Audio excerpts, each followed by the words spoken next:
কোন মিস্ত্রি খাটাবো আর রে? ওকে ডাকছি তো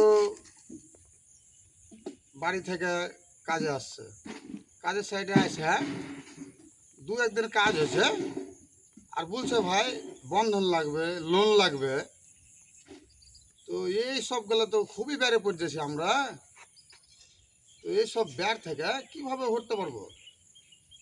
আবার ওকে যদি বাদ দিই তো আরেকজনকে ডাকছে, তো ও ঠিক ভালোভাবে চলে আসছে, আসার পর আবার বলছে দু একদিন পর বন্ধন লাগবে। তো এই বন্ধন নিয়েছো আর বেড়ে পড়ছি আমি, এ তো খুবই খারাপ জিনিস। আবার কাজের সাইডে প্যাট আছে এখান থেকে নাগাপাটনা, তো কাজে আবার লসও লাগিয়ে দিছে। হ্যাঁ, বন্ধন চোদাতে পেরেছে, লোন নিতে পেরেছে, আবার কাজের সাইডে আসে কাজ করতে পারে না। এ কোন অভ্যাস রে? বেড়ে তো আমি পড়ে গেছি। হ্যাঁ ভাইরা, তোমাকে যে আমি বলেছি একটু দেখবে, হ্যাঁ যে মিস্ত্রি একটু কাজটা যাতে করে, এমনিতে লোকজন লোন টোন লিয়ে বেড়ে ওই করছে না, বেড়ে আমাদের মতো লোক পড়ে গেছে যে। তোমার মিস্ত্রি যে লোন লুনটি করে বেড়াইছে, কোনটা কাল লাগবে আজ লাগবে। এই কাজের সাইডে হ্যাঁ, ওই বে মিস্ত্রি বেটাটাকে ডাকতে হবে। তবে ঠিকাদারও তো ডাকছে, কাজ কামও হয়েছে না তো, কাল বন্ধন আছে। দেখি তো ঠিকাদারে কি বলছে, দেখি তো ঠিকাদারই বেড়ে পড়বে। কি হলো জি? এই শোন, কি হলো বলো। তুই যে নাগাপট্টনম যে কাজে যাচ্ছিস, এক কাজের সাইড থেকে এক কাজের সাইড পাঠাচ্ছি, হ্যাঁ। আমি জানি হ্যাঁ যে বাসে যাচ্ছিস হ্যাঁ একটু টাইম লাগবে। হ্যাঁ। তো কাজ তুই এত কম করছিস কেন রে? হ্যাঁ, পয়সা কি তো 14 পুরুষ দেবে?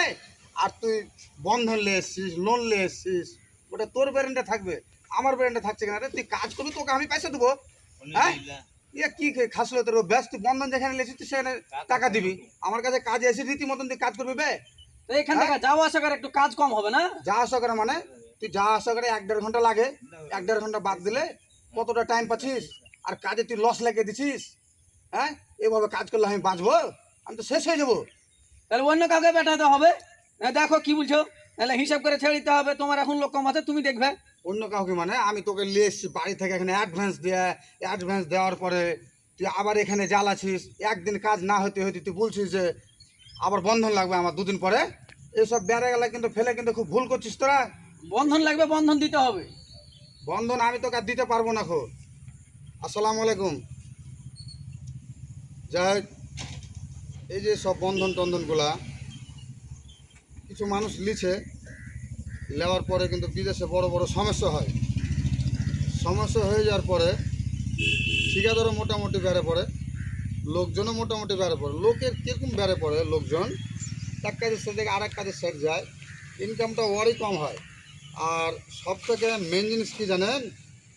আমি রাকিব শেখ বলছি, এই লোন বন্ধন না আপনি লিখছেন তো, আপনার খাস করে কিন্তু না ওই সব টাকা যদি নেওয়া থাকে আপনার কিন্তু কুরবানি হবে না 100%।